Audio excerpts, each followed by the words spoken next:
A raging dump fire in the Cayman Islands led to a partial economic shutdown of that country on Monday. That situation with our neighbors has again raised questions about how local authorities are securing dumps to prevent fires going forward.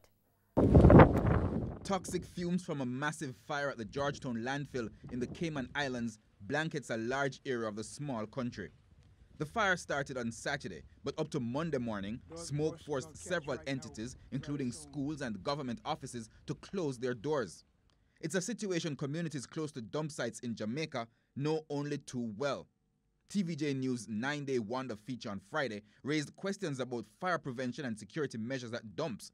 On Monday, Executive Director of the National Solid Waste Management Authority, Audley Gordon, responded, insisting that major dump fires are a thing of the past as security measures have been implemented. Some are overt, some are covert. As is the practice around the world, you don't give away too much details as it relates to your security measures.